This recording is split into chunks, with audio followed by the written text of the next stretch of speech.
आज मैथमेटिक्स का कुछ क्वेश्चन हैं जो कि कम्पटिटिव में पूछे जाते हैं और बहुत ज़्यादा बार पूछे जाते हैं। जितने सारे इंडियन गवर्नमेंट या स्टेट गवर्नमेंट का एग्ज़ाम होता है उन सारे में ये सब क्वेश्चंस आपको पूछे जाते हैं। तो कुछ क्वेश्चंस है जो मिक्स क्वेश्चन है, अलग अलग चैप्टर्स के अलग अलग क्वेश्चंस हैं, तो आप इन्हें सोल्व करिए हमारे साथ। फर्स्ट क्वेश्चन है √5/3 √3 का सरलतम रूप क्या होगा। इस क्वेश्चन का आंसर क्या है? 6/√15 है, √15/9 है या 9/√15 है। जो बना रहे हैं कमेंट में जरूर लिखेंगे। √5 × 3 √3 है। रेशनलाइज का एक रूल होता है, नीचे का जो भी डिनोमिनेटर होता है इस तरह से किया जाता है। इसको √15 करेंगे और ये 3 × √3 कितना होता है 3, तो √15 कितना हो जाएगा 9। आपका आंसर ये हो जाएगा ऑप्शन नंबर बी जो है आपका। क्वेश्चन मेरे पास क्या है? 4/√7 + √3 है। इसका सिंपलेस्ट फॉर्म पूछा जा रहा है, तो 4/√7 + √3 इसको हम लोग क्या करेंगे? रेशनलाइज करेंगे। √7 + रूट क्या है 3, इसे लिखेंगे √7 - √3। बाई में क्या लिखेंगे? √7 - √3। ऊपर हो जाएगा 4 × √7 - √3 और नीचे हो जाएगा √7 का होल स्क्वायर माइनस में √3 का होल स्क्वायर। ऊपर लिखेंगे √7 - √3 हो जाएगा और नीचे डिनोमिनेटर में 7 - 3 हो जाएगा। इसकी वैल्यू जो जाएगी √7 - √3 बाई कितना आ जाएगा 4। ये कैंसिल हो जाएगा तो √7 - √3 आपका आंसर हो जाएगा। यानी ऑप्शन नंबर आपका सी क्या हो जाएगा? राइट आंसर हो जाएगा। ठीक है। नेक्स्ट क्वेश्चन है a⁴m। इसका रूट करके n लिखा गया। इसका पूछा जा रहा है वैल्यू क्या होता है।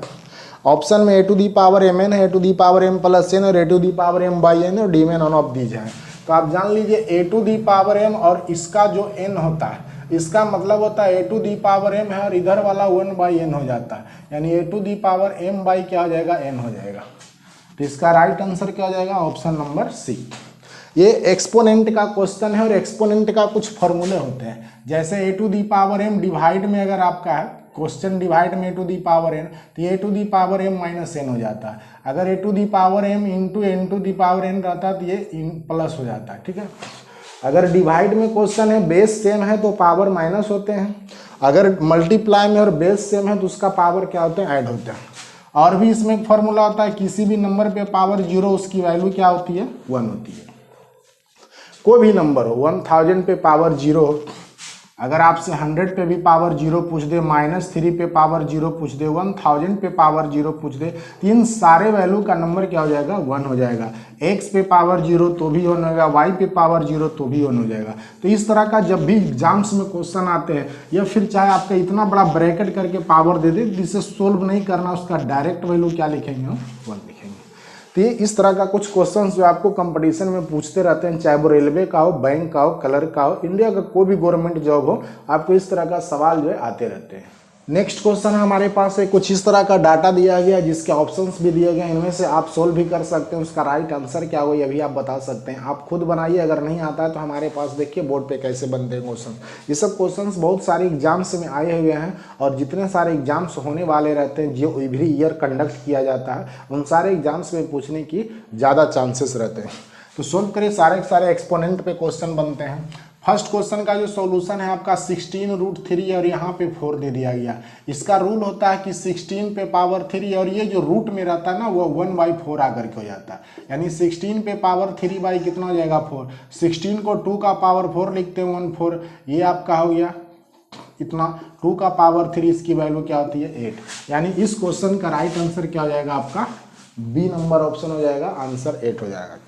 नेक्स्ट क्वेश्चन जो आपका सेकंड है 27 का स्क्वायर है, ये पावर आपका हॉल में 3 है। ये भी कुछ उस तरह से बनेगा, 2 हो जाएगा × 1/3 हो जाएगा, यानी 27 पे पावर 2/3। 27 को हम 3 का क्यूब लिखते हैं 2/3, 3 कैंसिल हो जाएगा, 3 का स्क्वायर यानी वैल्यू क्या आ जाएगी 9। ऑप्शन नंबर ए आपका क्या है? राइट आंसर है। तो इस तरह का क्वेश्चंस जो एग्जाम्स में पूछे जाते हैं, आपको 10 से 20 सेकंड समय रहता है एक क्वेश्चन को सोल्व करने के लिए, तो फास्टली आप सोल्व करिए। उसका तरीका जान लीजिए, बिल्कुल ट्रिक मेथड से इस्तेमाल किया जाता है। नेक्स्ट क्वेश्चन आपके पास x पे पावर 3, इसको क्या करेंगे 1/3 लिखेंगे, 1/4 लिखेंगे, यानी x का पावर हो जाएगा, ये 3 कैंसिल कर दीजिए 1/4, x का पावर 4। इसको हम लोग वापस क्या लिख सकते हैं? तो इस तरह से लिख सकते हैं। तो इस क्वेश्चन का राइट आंसर क्या हो जाएगा? ऑप्शन नंबर डी जो है आपके पास राइट आंसर हो जाएगा। इसको इस तरह से लिख सकते हैं और ये प्रोसेस को इस तरह से लिख सकते हैं। फॉर्मूला आपको याद रखना है कि अगर x है रूट के अंदर अगर 4 है तो इसको x टू दी पावर 1/4 लिखेंगे, और अगर x पे पावर 1/4 है तो इसको x लिख करके 4 को रूट में लिखेंगे, ना कि रूट के बाहर, ये रूट के अंदर। नेक्स्ट आपका क्वेश्चन है ये x to the power 3 into करेंगे 1/4 into 1/3 equal to x to the power p। 3 से 3 कैंसिल हो जाएगा, x पे पावर 1/4 इक्वल टू x पे पावर p। आप अगर एक्सपोनेंट चैप्टर पढ़ेंगे आपको पता होगा, जब भी बेस सेम हो, बीच में इक्वल हो, तो उसका पावर भी क्या हो जाता है, सेम हो जाता है, यानी p इक्वल टू क्या हो जाएगा 1/4 आपका राइट आंसर। तो यहाँ पे 1/4 ऑप्शन नंबर बी जो इस क्वेश्चन का राइट आंसर है। तो कुछ इस तरह का क्वेश्चन जो एग्जाम्स में पूछते रहते हैं, तो आप हमेशा अगर बनाते रहते, किसी भी सब्जेक्ट पर अगर आपको कमांड चाहिए, किसी भी सब्जेक्ट को अगर ठीक रखना, बढ़िया जानना, उसके बारे में नॉलेज, पहला बेस तो यह है कि पढ़ाई करिए, दूसरा ये होता है प्रैक्टिस होता है। जिस सब्जेक्ट को हम जितना ज़्यादा बार पढ़ेंगे, जितना ज़्यादा बार सोल्व करेंगे, वो सब्जेक्ट हमें उतना ही याद रहेगा। यानी कंटिन्यू प्रोसेस होनी चाहिए। आप रोज उस सब्जेक्ट को 10 मिनट, 20 मिनट, आधा घंटा, 1 घंटा स्टडी करिए, आपका वो सब्जेक्ट जो है मेंटेन रहेगा, आपके बस में रहेगा। अगर आप इतना नहीं करते हैं, वो सब्जेक्ट आपके हाथ से क्या होगा, निकल जाएगा। तो ध्यान रखना, मैथमेटिक्स के लिए तो खास कर होती है, आए हुए क्वेश्चन को भी आप क्या करिए, बनाते रहिए। अगर क्वेश्चंस आपको आ रहा है फिर भी आप रफ में इसको सोल्व करते रहिए, ताकि क्वेश्चन जो हमारे दिमाग में बने रहें, इसके जितने सारे फॉर्मूले होते हैं, प्रॉपर्टी होते हैं, वो हमारे। नेक्स्ट हमारे पास कुछ एरिथमेटिक प्रोग्रेशन जिसको एपी कहा जाता है, उसका कुछ क्वेश्चंस, 3 क्वेश्चंस हमने लिए हैं, बहुत इंपॉर्टेंट है, बार बार एग्जाम्स में आते हैं। हालांकि मैं बता दूं, एपी जो होता है, आपको ये बता दें, एक एपी होता है, एक जीपी होता है और एक एचपी होता है। ये 3 है, लेकिन अंडर 10 तक में पढ़ना नहीं है ज़्यादा। एपी का मतलब होता है एरिथमेटिक प्रोग्रेशन, और जीपी मतलब होता है ज्योमेट्रिक प्रोग्रेशन, और एचपी मतलब होता है हार्मोनिक प्रोग्रेशन। तो ये 3, एपी जो होता है एचपी का अपोजिट होता है, एचपी जो होता है आपका एपी का अपोजिट होता है।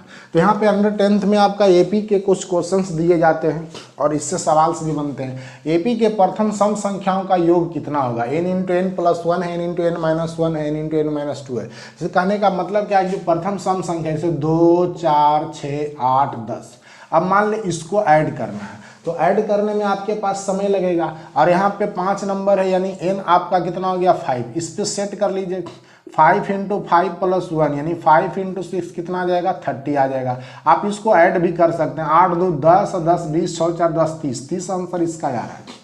तो कहने का मतलब ये छोटा, अगर आपको 2 से लेके 100 तक ऐड करने के लिए दे दिया कि 2 4 6 8 डॉट डॉट डॉट 100, इसको ऐड करके बताइए, तो इसमें 100 है, इसका मतलब है कि n 50 हो जाएगा। तो 50 इंटू 50 प्लस 1 कर लेंगे, 50 इंटू 51 हो जाएगा, ये 1 और 5 5 25, इतना आपका 2510 इसका आंसर आ जाएगा।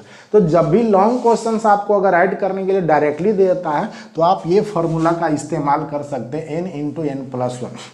अगर कंटिन्यू नंबर भी आपको दे दिया जाए, लगातार नेचुरल नंबर 1 2 3 4 5 6 7 डॉट डॉट 50 तक, ये भी आपको पूछ दे कि इसको सम करना, 1 plus 2 plus 3 plus 4 plus 5 plus 6 plus dot dot plus 50, यानी 1 से लेकर के 50 तक आप सम करके बताइए कितना होगा। तो हम जब इसको सम करने निकलेंगे तो काफ़ी टाइम लग जाएगा। इसके लिए फॉर्मूला दे दिया गया n इंटू एन प्लस 1, तो 50 इंटू 50 प्लस 1 कर लेंगे 50, और बाई में क्या करेंगे 2, ठीक है। तो 50 इंटू 51 बाई कितना हो जाएगा 2, इसको कट कर लेंगे, आप 25 इंटू 50 कर लीजिए, आंसर आ जाएगा। छोटा नंबर लेते हैं, 1 प्लस 2 प्लस 3 प्लस 4 प्लस 5 लेते हैं, इतना ही तक है। तो इसको अगर डायरेक्टली ऐड करते हैं, 5 4 9 3 12 और 2 कितना हो गया, 14 और 15, नंबर टोटल 5 है। तो 5 इंटू 5 प्लस 1 बाई क्या करेंगे 2, यानी 5 इंटू 6 बाई 2, 2 3 जा 5 3 जा 15। आप देख रहे हैं कि इसको अगर डायरेक्टली सम कर रहे हैं तो भी 15 आ रहा, और अगर हम लोग फॉर्मूला से यानी ट्रिक का इस्तेमाल करके यूज कर रहे हैं तो भी आपका क्या आ रहा है 15 आ रहा है। तो ये कुछ फॉर्मूला है। अगर प्रथम सम संख्याओं का योग पूछ ले, n इंटू एन प्लस 1 होता है, और अगर एपी के प्रथम नेचुरल नंबर यानी प्राकृत संख्या संख्याओं का योग पूछ ले तो n into n plus 1 by कितना करेंगे 2। इस फॉर्मूला से आप किसी को भी सम कर सकते हैं। लगातार कंटिन्यू नंबर 1 2 3 4 5 200 100 500 जहां तक आपको नंबर पूछ ले डायरेक्ट फॉर्मूला से। हमारे पास क्वेश्चंस हैं समानांतर श्रेणी 3 8 13 18 का कौन सा पद जो 78 है, यानी एक एपी का कंडीशन दे दिया गया है, एपी का टर्म है 3 8 13 18 और उसका पूछा जा रहा है 78 टर्म जो है कौन सा होगा 78, यानी जब लोग हम 78 तक लिखेंगे तो 78वां टर्म कौन सा होगा, यानी n फाइंड आपको करना है। तो इसमें a इक्वल टू 3 दिया गया, d निकालने के लिए फॉर्मूला होता है t2 माइनस t1, यानी सेकेंड टर्म माइनस क्या होता है फर्स्ट टर्म। तो इसको हम लोग फाइंड कर लेंगे, 8 माइनस 3 फाइंड कर लेंगे, कितना आ जाएगा 5, यानी d की वैल्यू 5 हो जाएगी। और यहाँ पे tn या कहीं कहीं आपको an भी मिलता है तो an इक्वल टू 78 हो गया। tn हम लोग यूज करते हैं या आप an भी यूज कर सकते हैं। an इक्वल टू एक फार्मूला होता है a plus n minus 1 into D. n आपका 78 है, a 3 है, n आपका नहीं दिया गया, d आपके पास 5। इसको सोल्व कर लेंगे, 78 3 हो जाएगा, n माइनस 1 इंटू कितना हो जाएगा 5।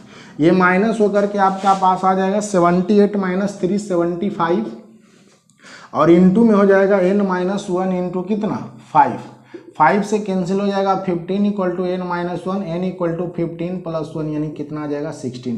तो n का वैल्यू 16 हो जाएगा, यानी 16वां टर्म जो होगा हमारे पास 78 होगा। जैसे फर्स्ट टर्म 3 है, सेकेंड टर्म 8 है, थर्ड टर्म 13 है और फोर्थ टर्म 18 है। इस तरह से अगर 16th टर्म हम लोग पहुंचेंगे तो उसका वैल्यू क्या हो जाएगा 78 हो जाएगा। ठीक है। थर्ड क्वेश्चन, 7 से विभाज्य होने वाले 3 अंकों की कुल संख्या क्या है। पूछा जा रहा how many terms divisible by 7, how many terms, कुल कितने टर्म्स होंगे जो 7 से डिविजिबल होंगे। तो हाउ मेनी टर्म्स पूछा जा रहा, how many number of terms divisible by 7, 7 से विभाज्य होने वाले 3 अंकों की कुल कितनी नंबर है।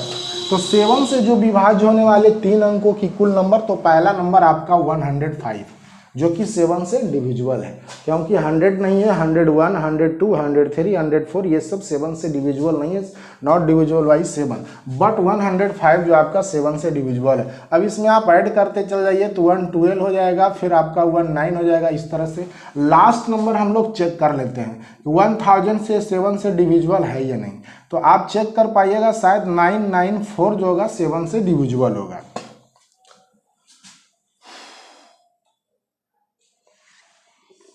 हाँ, तो लास्ट में आपका 99 क्या है 4 जो है आपका नंबर 7 से क्या है डिविजिबल होगा। तो हम लोग ये टर्म हो गया आपका, a इसमें 105 हो जाएगा, d आपका 7 है और n की वैल्यू क्या है 994 है। तो n की वैल्यू आपको फाइंड करना 94 है। ठीक है, हमें n equal to formula use करना है a plus n minus 1 into क्या होता है d। a की value 994 equal to 105 plus n minus 1 into d की value 7। 994 minus 105 equal to n minus 1 into 7 हो जाएंगे। इसे हम लोग माइनस करेंगे 9 8 और 8 आ जाएगा equal to n minus 1 into क्या हो जाएंगे 7। 7 से डिविजिबल होंगे 1 2 और 7 equal to n minus 1। So n minus 1 equal to 127, so n equal to 128, यानी n की वैल्यू क्या हो जाएगी 128 आपका राइट आंसर हो जाएगा।